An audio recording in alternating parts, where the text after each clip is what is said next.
Hammaga assalomu alaykum do'stlar. Bugun biz Yangiyo'l bozorga borib, parrandalarimizni sotib keldik va men o'sha yerda 2-3 ta videoga olgandim. Hozir endi ularni sizlarga ko'rsataman.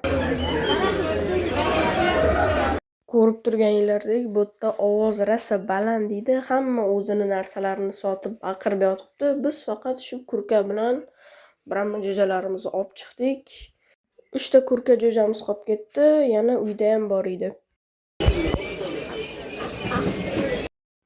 Bu videoda men ozgina aylanib kelishga qaror qildim, chunki jo'jalarimizni men bilan kelgan akam va adam bilan bujonim sotayotgandilar.